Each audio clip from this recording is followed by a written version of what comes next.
All right. Hello, everyone. I'm here with Laurie Seymour, who is a podcaster, a speaker, a CEO and founder of the Baca Institute, and also a quantum connection mentor. Welcome, Laurie. Thank you, Looking forward Eugene. to, yes, thank you for being here. I'm looking forward to our conversation today and hearing a little bit about your journey and about your work. Mm. Maybe we can start with kind of what are some of the things that you're finding you're working on right now, given kind of the quantum leap I find that is happening on Earth and kind of the changes and the shifts that are happening and the level of awareness for a lot of people, or the realization that we're living in this multidimensional universe where some of us are experiencing one reality and others are experiencing a different reality. Maybe you can share a little bit about that, and then we'll go on to some other questions. Yeah, sure. That you've kind of jumped into the deep end, so to speak. I But tend to do knowing you as I do, and I know that that's kind of your style. that. But I'll that take it as a compliment. Thank oh, you. absolutely, absolutely. And first of all, thank you for having me here. I'm really delighted to be able to have this kind of a conversation with you. Um, Thank you. and Boy, it's a huge question, and it really, I'm not sure even where to begin. So I'll dive in. And and the first thing that strikes me is that this is such an unusual time, and it's such a big time. And it's a time that almost is a demand on us, a demand to be present, a demand to become present if we are not, and to go beyond anything that is our set, anything that is um our expectation. And that when we want to stay fast to what we think we know, we're going to be struck down in some sort of way. We're going to get sick. We're going to struggle, because there's such as I said, a demand for us to be present in a new way. And so what I mean by that, and how that's influencing me right now in my own world, is really in a multiverse of ways. Um, as I was just sharing with you, I just came back from an international trip, and came back and had all these ideas of, okay, there are these things that I want to move on in my work, and I want to see my grandson, and Of I was all course. excited to be, back in my life, even though the trip had been amazing. And I got COVID immediately. And it was like everything had to stop, meaning I couldn't stay awake longer than an hour at a time, it seemed. Hmm. Hmm. And I didn't have the capacity to start to plan a new program and see how that was to go. Just I just couldn't, and I had to surrender. And I had to let go of that which I had been expecting, to be, including and most especially seeing my grandson. Um, and that's been really good, because while I came back, and of course I was pretty exhausted just from the travel and from the nonstop going of the kind of trip I was on, um, my body has needed a lot of rest. And I probably wouldn't have given myself to the degree that I needed Hmm. without kind of being sort of flattened. And I feel myself, I can feel the kind of the undercurrent of, oh, there's a lot that's new that's coming into being. And in order to give that time and space for it to happen, I need to give it time and space. In other Yes. words, I can't just put something into form before it's ready. And, Hmm. that's what I'm seeing a lot in the world right now, is that um, we're having to do things in new ways. And that's the thing that's most exciting to me is, well, what are those new ways, and what does that look like, and what could it look like? And for me, so much of my work is around what I call co-creation, meaning my work is to be connected with source. Yeah. And then what is it that I'm to create? And in concert or in harmony with another, if they are in connection with their inner guidance system, with source, then what is it we're going to co-create together? So there's the co-creation of as above, so below. Hmm. And how do I bring that into being? And then what happens when there's a group of people that are all have as um, their reason for being and their operating system as this is my commitment in this lifetime to be aligned. And so Hmm. then what happens when this group of people come together? And it can be, and that group of people can keep changing, but there is something that's possible to be brought through, and that is brought into being, brought into manifestation that didn't exist before. It's Hmm. like new solutions to problems that have been plaguing us for maybe for lifetimes, Yeah. and plaguing us personally, but plaguing us in the world. We look around and there's so much need, but if we try and address that in any kind of an old way, it's not going to work. We've tried it. We've tried Yes. it over and over again. So that's my start to answering your question. Wow. Thank you, because that's just there's so many things that are showing up for me, or that I feel in your answer. And you said, surrendering and letting go. I think that's a big one. All right. And I Mhm, know that in our conversations before, you do a lot of that in your work and in your life. Even like you said, whatever you want to create, you feel like maybe it's not the right time right now. So you're waiting for things to happen, for things to catalyze.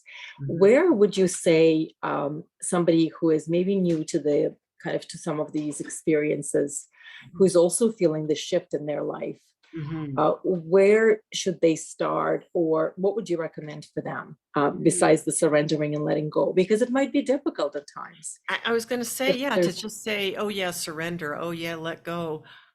How? Where? What? Why? yes, exactly.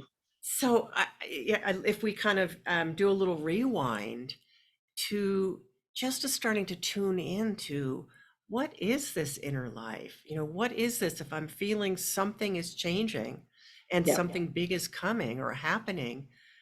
I don't have to know the what yet, but just what's the experience of that? Pay attention to what it feels like in your body, what you Hmm. notice.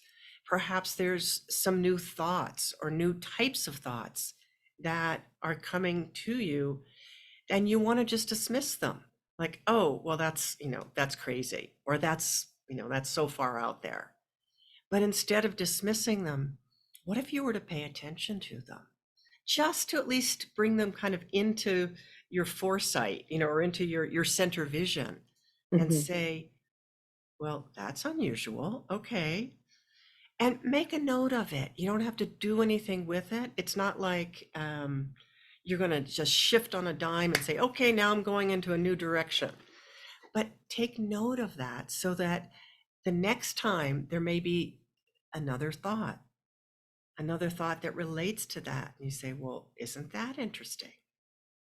I'm thinking about a friend who we used to do a lot of writing together and a lot of creating together. Hmm. And he was having a sensing about buying property in a different state than he was living in. And it was on the coast. It was a beach type residence, and he had a sensing of what that was to be. And he knew a lot about real estate. It was an area of expertise for him. So he started making some inquiries and having the sensing of the realtor that he was to explore with, and went ahead and started exploring. And in the midst of that, it was like, just a minute, where I thought I was going to be buying a little one bedroom place, suddenly no. I need to buy a home and it needs to be, X number of bedrooms. And suddenly the vision grew. And in the growing, it was like he had enough experience with doing that to know, okay, I'm going to follow this path. And just to kind of bring that to a close, he did do that. He followed through with that and allowed that vision to continue to evolve. And he ended up being able, a couple of years later, being able to sell that property for a huge windfall. And it was a completely unexpected kind of process or happenstance. Yeah. But those kinds of things happen all the time, but we usually don't stop to pay attention. So that's the first thing. And how are you feeling in your body? What are you noticing in your body when you're in a certain situation? Are you comfortable? Are you uncomfortable? If you're uncomfortable, start to get familiar with what is that? What's Yeah. actually going on? You don't have to do something necessarily to change it, at least not right away, but Hmm. pay attention. And that means getting quiet. That means taking some time out to just to get quiet and to settle into noticing. Yeah, that's so interesting. And it's so interesting that you talk about, some of these practices or being in connection with our body. I was as I was driving today, I was listening to a lecture from kind of a practitioner who does a lot of somatic work with the body, Mhm. and that's exactly what they were talking about. And I find that a lot of us go through this world, through this life, disconnected from the head up, and Mhm. then we don't connect to the body. And I think that when you and I talk, like, oh, we are living in the physical world, and it's so important to be connected to our body. And our body, I mean, the human design work that I do, that states that our body never lies, and we trust our body versus our mind. We will be, kind of really following our guidance, the natural guidance and our intuition, versus everything that we've learned from outside and from what our mind sometimes tricks us into. So how do you find ways, like what are your maybe practices that you can share about really being more connected to our body, being really kind of finding that way? Because I'm finding I work with a lot of women who are quite connected, and then others who are so conditioned to worry so much and to be in their, Mm. because women have been entering the workspace for so many years now and are fulfilling a lot of the masculine roles, which is, very much, the mind taking over. And it's hard to disconnect right from that when you're in a different environment. Mm. But it seems to drive a lot of our life. So how would you say somebody can kind of get back there or can strengthen that connection in your practice and in the work that you do? Sure. I feel inclined to say first is that we can say the body doesn't lie, but I don't think that's true because our bodies, we can't separate our mind and our body, and to talk about them as two distinct things isn't even a possibility. And so my body is going to feel something based on past experiences, past opportunities, past, situations, all the things that I've learned. And it's because the brain is part of the body. There is that part of the brain that wants to keep us safe. So if I'm running into a situation that is like a situation that I've experienced in the past, maybe it's somebody getting mad at me. And well, my mother always yelled at me, and here I am with my female boss who is yelling at me, and I'm freezing. And so, what do I do with that? Do I think I'm bad, I'm wrong, or get, reactive and angry? Mhm.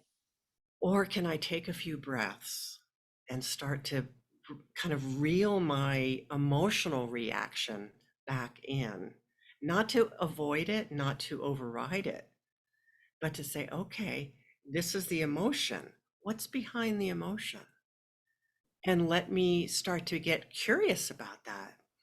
What else is going on? If I know that the saber-toothed tiger has long been extinct, Yeah. then okay, I don't have to worry about that. But so what is happening? What do I need to know about? oh, this is simply an old pattern. Oh, it's an old pattern. And then I can keep breathing and keep Hmm. staying with my breath. And by staying with my breath, I mean just noticing the movement, the in and out nature of your breath. And my work in teaching people about their own inner guidance system is about getting yourself so familiar with what the feeling of truth is in your body. Hmm. When there's that resonance, that such a feeling of flow. It's not anybody else's truth, but this is truth for you. Yeah. That's where we start to go beyond. Intuition can be on or off. We go beyond intuition. We go beyond just simply a gut instinct, and we start to identify with that deeper kind of truth that our own heart knows. Hmm. But we have to connect with that. We have to give it space and time, and how do we get familiar with what this feels like in the body? Yeah. What does truth feel like? And it does have a feeling. If you can think back to those moments in your own life when you've had that feeling of such flow, like everything is in alignment, notice that feeling. Because Hmm. when I start to doubt myself, that was a huge one for self-doubt. When I start to doubt myself, it's because I've gotten away from truth. And the feeling of doubt is so different than the feeling of truth. And True. having that distinction means that I have the capability to say, oh, wait, this isn't true. This self-doubt, this isn't true. If it were an employee of mine, I'd be firing it.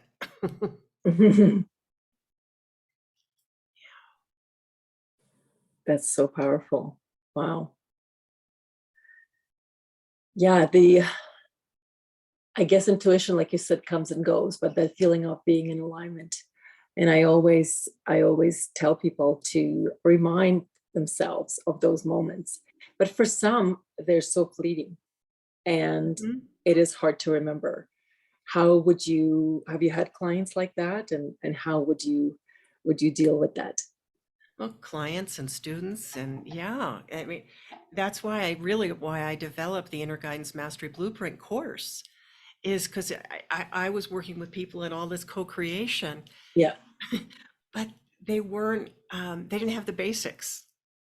They didn't have the basics of what does inner guidance feel like? What does it look like? How do I know it? How do I use it?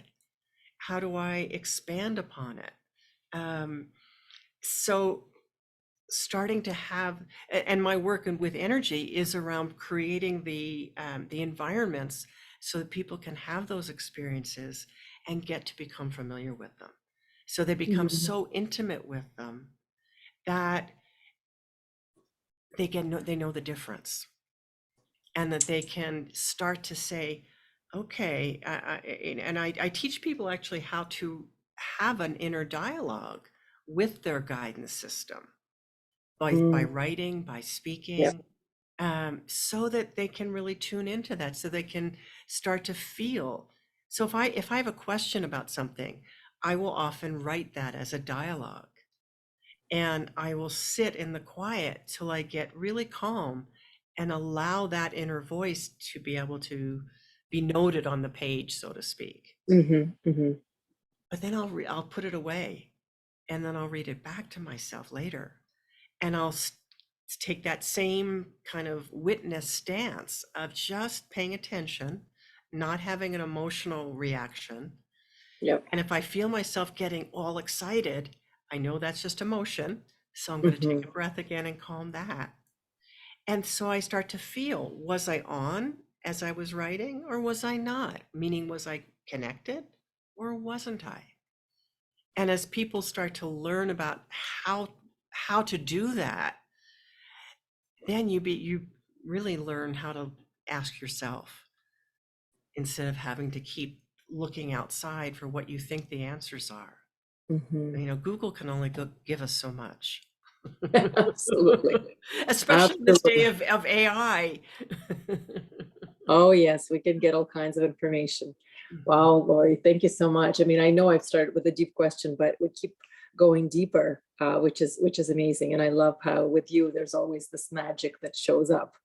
So I guess maybe if we were to kind of talk to, if we had somebody right now who was watching and said, okay, so I understand, surrendering, letting go, connecting to sort of my inner guidance, asking, doing those types of um, kind of exercises, being in that place of silence. Is there anything else that's important to continue to kind of, to uh, maybe enhance that work, to continue getting closer to ourselves? Absolutely. I mean, this is not a, it's not, it's a lifelong process. Yes. Um, Attitude is a big piece. I mean, I could talk for hours about all this. So, but it strikes me that attitude is an important thing to Hmm. consider. Like, what do you need? What's the quality of your thoughts? Are you sitting there in a lot of self-judgment or judgment of somebody else? Because if you are, you can't know that feeling of truth because judgment is, first of all, it's of that intellect, the analytical self, Yes. and there's no love, there's no flow, there's no resonance in judgment. And we're talking about the place of joy, of love, where there is that flow. And so pay attention. No, look at the quality of your thoughts. When I start to have a judgment about, it could be my mate, it could be, somebody that I'm on my team. I have to say, well, just a minute. I mean, I'm talking to myself, just a minute there. Okay. It's not just, we're not talking about discernment. That's another Yeah. whole piece. But the judgment is really about me, and it's about whatever reaction that I'm having to something. Hmm. So when I can notice that and I can say, okay, the quality of my thoughts needs to get cleaned up here because there's no way for me to have discernment about Yeah. what's on, what's not on, unless I can have that kind of clarity in my own thoughts, in my own attitude. Am I um is my self-talk of the nature like, well, that's impossible. Oh, you're not good enough. You can't Yes. possibly, because those are all things that are saying no to you. And think about a child who hears no all the time. Their bodies just shrink. Hmm. And you see the kind of the light go out of their eyes. And that happens for us if we're talking to ourselves that way. Yeah. And we're talking, you opened this conversation with such a big open, lens on everything and possible in life. So if we're talking about possibility, let's really go for possibility. And that means it's going to be something we don't understand, that we don't yet know. And that means walking down a path that's unknown. Like, I don't know where my next foot needs to land. Yeah. And I don't know what's going to happen when my foot does land there. That's the thing, is we don't know. And it all then means that we have to become more and more comfortable with this place of not knowing. So it's easy to use the word surrender. Oh, yeah, just surrender. Oh, yeah, just let go. But really, what I'm talking about is allowing yourself to hang out in those spaces that do feel uncomfortable, Yeah. because I think comfort is quite highly overrated. And if we're going to tap into our own potential, we got to be willing to get uncomfortable. Wow. That's so true. And it is, I find that being in that place of uncomfortable is not an easy place to be. And when we end up there, we can be panicked. We can have all kinds of different Mm. reactions. I mean, most of us are uncomfortable in that place. So thank you for sharing that. And maybe we can talk about a little bit about your journey and how you got to the work that you're doing now, and kind of how do you deal with uncomfortable? I know it's a lot of questions, but because you've shared some amazing insights, and I think maybe at the end we can talk about something. Also, some practices on top of what you already shared, if there's anything else that you'd be willing to share with our audience. Mhm. But maybe you can talk a little bit about your journey and how did you arrive here, and how do you deal with being uncomfortable? Mm. I'm uncomfortable so much of the time. I mean, there's so frequently it's sort of there's a feeling of waking up to like, who am I? Hmm. And what do I even want to put on my body? Like, what do I want to wear? I don't know. What's going to be comfortable? I don't know. What do I feel like eating? I don't know. Because we are we are we are constantly evolving. And I feel like I because of the work that I do, because of who I am and the choices that I've made, that my evolutionary process, if you will, is one of continual quantum leaps. And so when that's not happening, it's sort of like, wait, I've gotten too complacent. I've gotten Hmm. too comfortable. But in my own life, this really all, my original training was as a psychotherapist. But I went into that because I was so interested in what our potential was. I was so interested in who are we and who am I? I knew that there were some big, big missing pieces for me. Hmm. And I felt like everybody else had those pieces, and it was me that didn't have them. So that kind of motivation, if you will, kept me going, but it also kept me in that place of doubt, of Hmm. self-doubt. Yes, yes. And those two places kind of went hand in hand of the search and the doubt. And being a psychotherapist, being doing all the training and processes that I learned over the years, that still didn't touch that. I mean, it took me deeper and deeper and deeper into myself, Hmm. but still didn't touch that place where that I felt like as a big hole. Mm. And it wasn't till I started working with my teacher, Dawn, and having experiences in working in energy with her, that that completely and utterly shifted. And where I found myself feeling, instead of this hole, feeling this grace. And I don't think I've ever used that word for it, but it really was a feeling of grace and Mm. such self-love. And it didn't have to do with someone else loving me. I mean, there was a piece of that for sure, but it was more that feeling of like this puzzle piece had come into place in me. And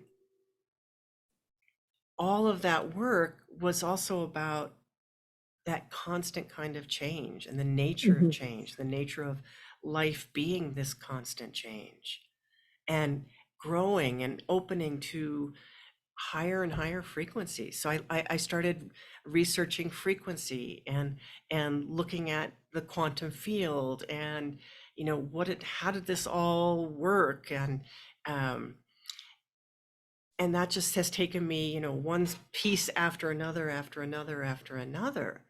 But it was all in this from this place of,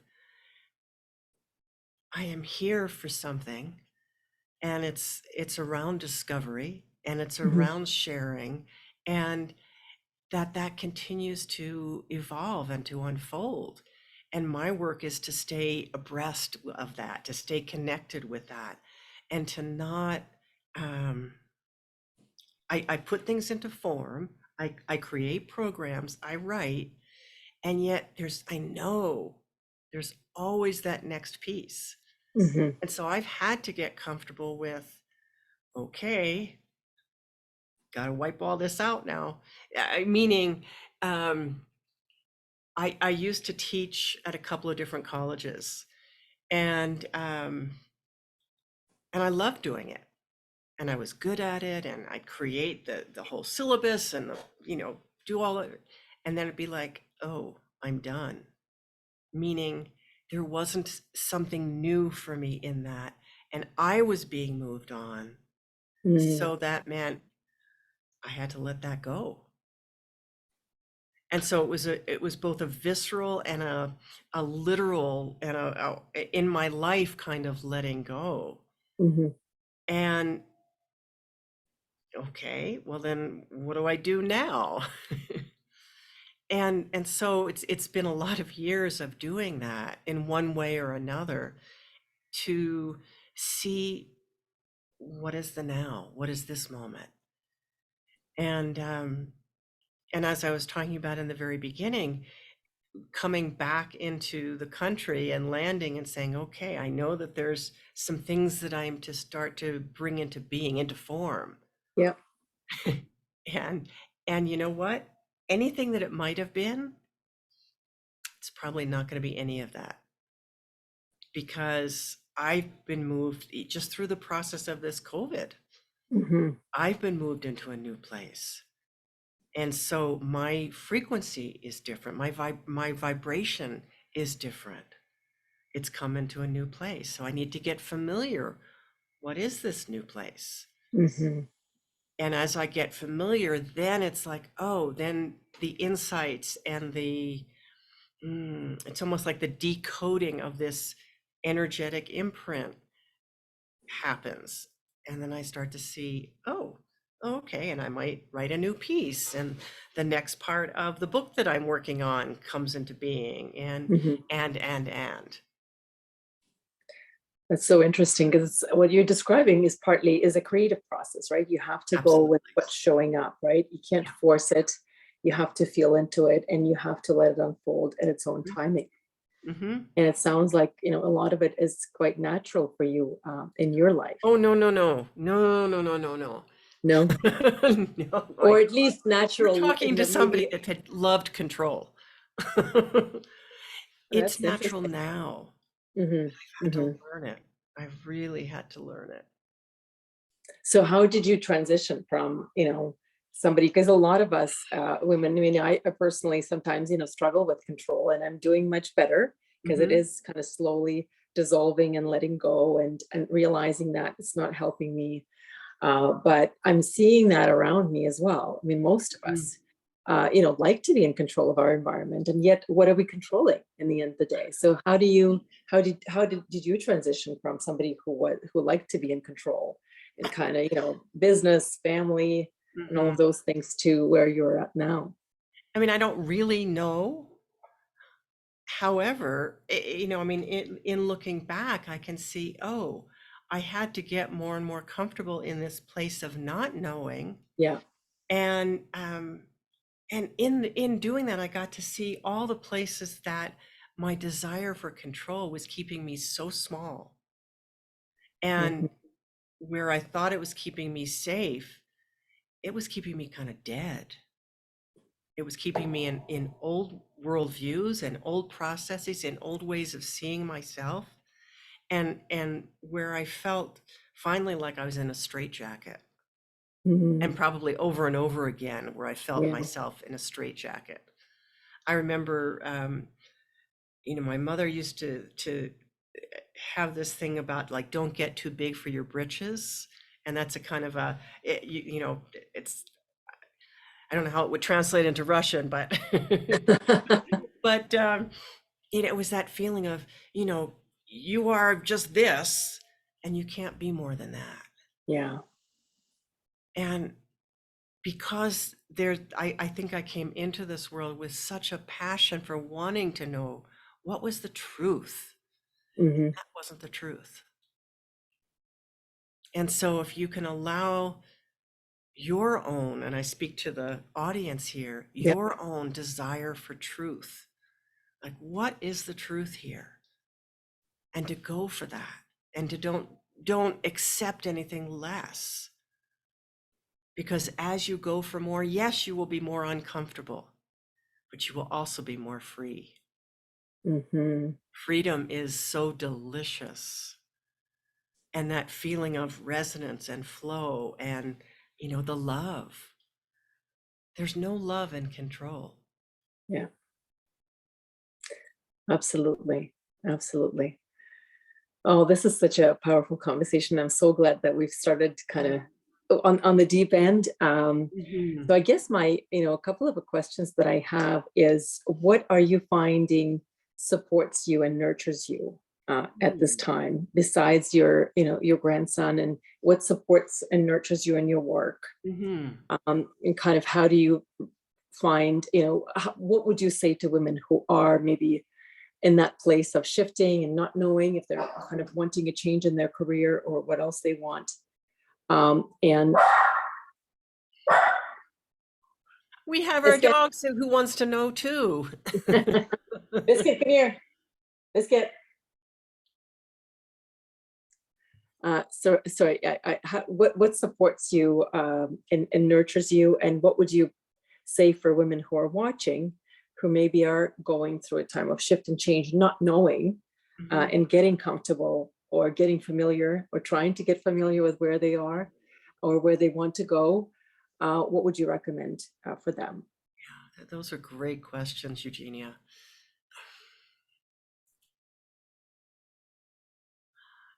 I start to have a feeling in my own body when I'm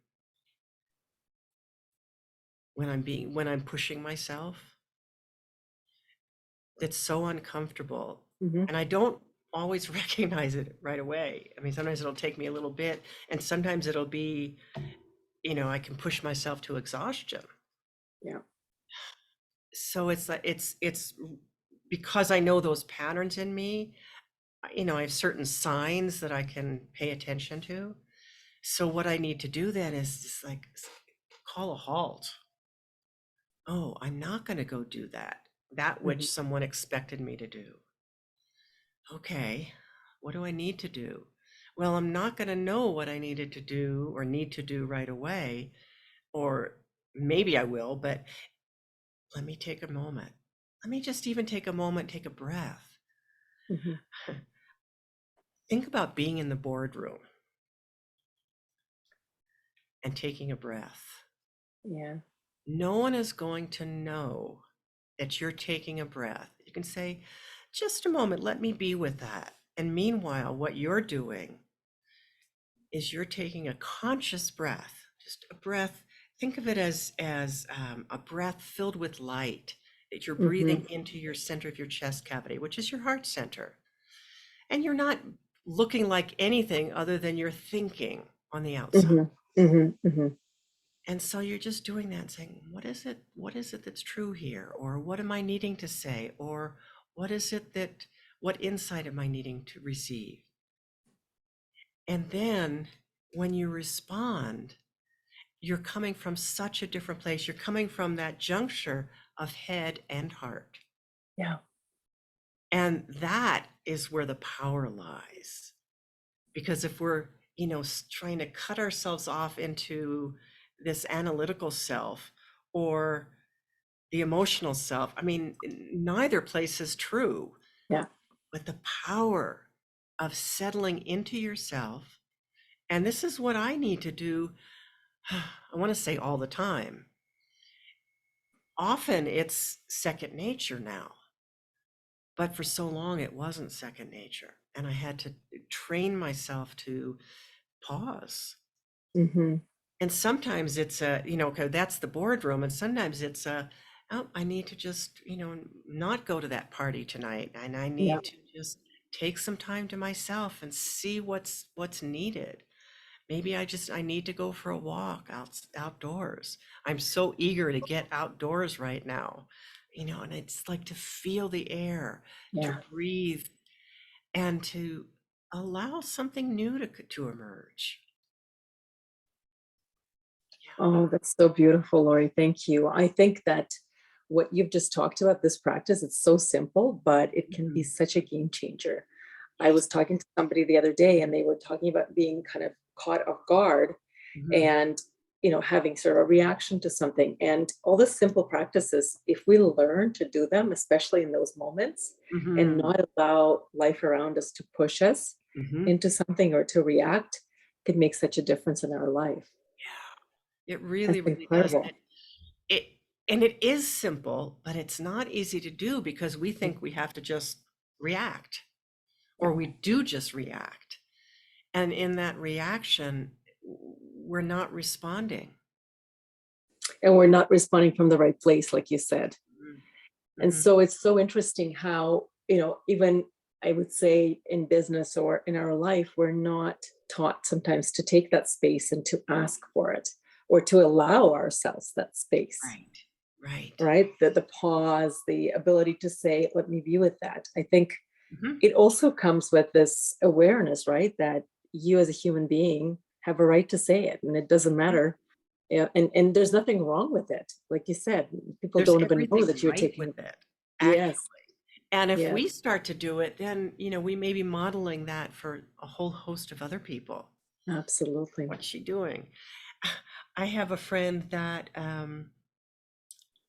when she was in law school, she would go to the bathroom and she'd take that time to recenter herself throughout school. And it made Oh, such wow. a difference. And instead of being pushed to go, go, go, be on, be on, be on, nobody can fault you if you say you have to go to the bathroom. Excuse me, I'll be right back. And use that time. Don't be now just in a frantic mess, but use that time to go inside, Yeah. to focus on your breath, to receive your breath, receive this breath that has such incredible intelligence. It knows exactly what to do to keep you alive.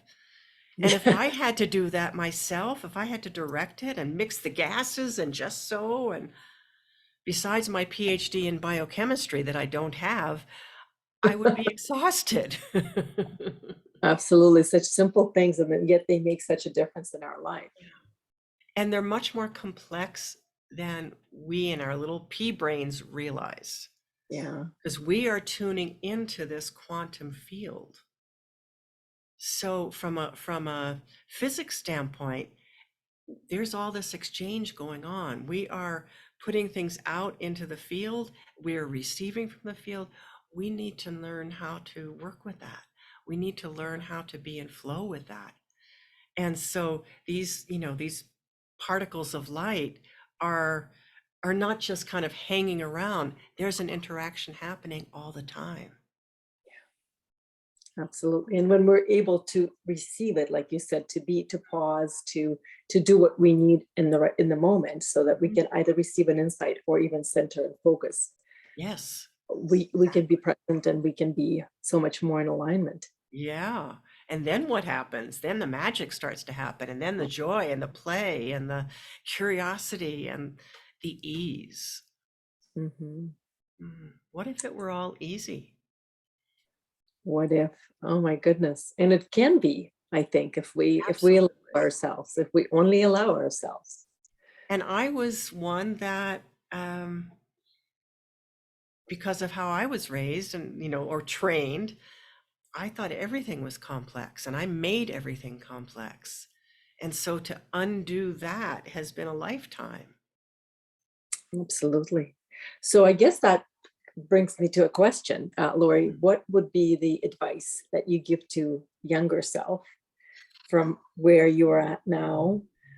The wise woman that you are, and every conversation, like I said, it's just incredible because there's so many insights and so much that I get from our interactions, and I so appreciate it. But what would you say to your younger self, and maybe somebody in our audience needs to hear it today as well?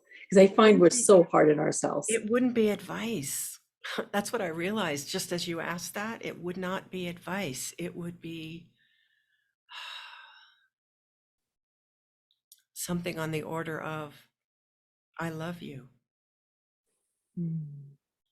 I mean, what I was longing for was that feeling of love, of being lovable. When my father died when I was 6 years old, I lost that direct and immediate connection.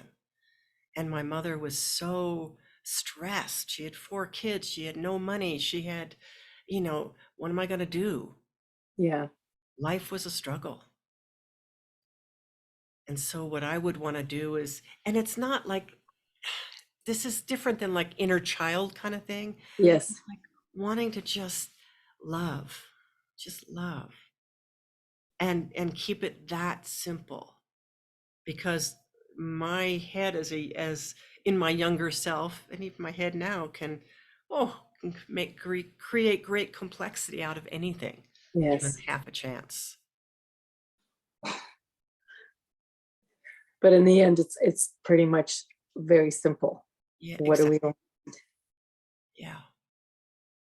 Yeah. Thank you. Thank you for sharing. I didn't know that you had some that your father passed away so young, and your mom had so many struggles. I can only imagine. Mm, Um, yeah. So, what would be something that you can leave our audience with, and maybe share a little bit about how people can find you in the work that you do? And I know that you're sort of in this iteration of sort of what's the new process that will show up, but you have your mm. mastermind or you have your course that is still something that people can take. Billy? I think So he's just highlighting, pay attention, folks, pay attention. yeah, they're very, very bright girls. They're definitely She, participating. sorry. Um, you know, I teach a twice weekly, what's called Turea meditation live online. And I've been doing it for, gosh, getting on towards 8 years now, which is kind of stunning to Wow. me. And what makes it different from regular meditation is that I'm working with higher consciousness energy symbols during the entire time with every single person, whether they're there or not, whether they showed up that day or not, because it's a drop in, but people sign up for a month. So if you're subscribed, you get this experience whether you're there or not. And why I'm highlighting this is that this is not about, this is like my top program, you spend all this money. This is extremely reasonable. And it's really so that people can start to have the physical experience of what this feels like to be in connection with source, to be in Mm, connection and in alignment with the energies. And that's what makes the difference, because then you start to have a touchstone within yourself. So any way that you can develop that um, I don't know what else to call besides a touchstone, that place within you that, oh, this is truth. This is this yeah. feeling of love. This is that feeling. And it's not an emotion. Hmm. It's so far beyond an emotion. It's a vibration. It's a frequency. It's a frequency of light. It's a frequency of energy. And whereas being sick is of a low frequency, being Yeah. judgmental is of a low frequency, this is of a high frequency. And as you bring your vibration up to this high frequency and you learn how to hold it, everything becomes easier and the magic starts to be operant in your life. Yes, that sounds beautiful.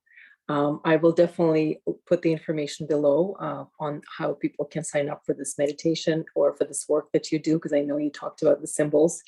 And maybe you can talk just briefly about anything else that you can share from sort of your experience that our audience can either benefit from, or kind of where they can go to next from here, as Mm. far as kind of learning or understanding themselves. I don't know if you have anything else that Boy, comes I'm to not, I mind. mean, they can certainly go onto my website, thebacainstitute.com, because I've been writing for so long and there's lots and lots of material just in blog posts. Just see and I've organized them all into um, what I call the Baca pillars, which I really think of as Joseph Campbell's hero's journey. Yes. And so, see what draws you, see where you feel like you are in this moment. You can take the quantum connection quiz, and that's going to give you a sense of what's your personal style, your way of connecting with the universe, so that you can, and if you sign up and then get the information around that, you'll see, what are your strengths around that? What are Mm, the, what are your, the things that are your mastery elements? And what are the things you need to make greater mastery on? So these can all be next steps that you can do on your own. And then in October, I'll be teaching the next Inner Guidance Mastery Blueprint, which is a 6-week course that gives you both the experience and uh, the processes, and a place to share and have a lot of these kinds of different experiences, and learn more about your own inner guidance system. excellent. Well, thank you. So I think it is important to start somewhere, right? To maybe even to It is. understand where you're at. Yeah. Right? Because sometimes it's hard for us to understand it on our own. We need some Yeah. outside guidance. Like you said, you had a teacher. I've had a number of mentors. People need Mhm. that guidance. So, and sometimes it's easier maybe to kind of, rather than jump in, to start with something a bit smaller, maybe with Right. doing this quiz or Mhm. showing up for the meditations that you've talked about, or signing up for those, and showing up Yeah. kind of for a month and seeing what that brings Yeah, to you. exactly, exactly. And I offer people an introductory quantum connection call, and that's free. And it's a way to say, here's where I am, but where could I be going and what could Yeah, I be using? And it's a way to get some great insight and input. And I'm happy to offer those to you, to your listening audience. that's wonderful. Thank you so much, Lori. I really appreciate your time. Mm. We've covered so many things today, and I'm very, very thankful. I think our audience can take quite a bit from this, especially the part about the breath, but also the part of just having that ability to tune in, to pause, to give ourselves the time, and to be comfortable with the uncomfortable. Yes. Yeah. Thank you so much, Lori. We Thank appreciate you. it. You're welcome, and thank you, Eugenia, for giving us this opportunity. I love it. Yes, thank you. I'll definitely put all the information below for our audience. And please reach out to Lori, and please explore the Baca Institute website. And you can find out more, because Lori has so much to offer to her audience, and to all of you. So thank you very much for watching.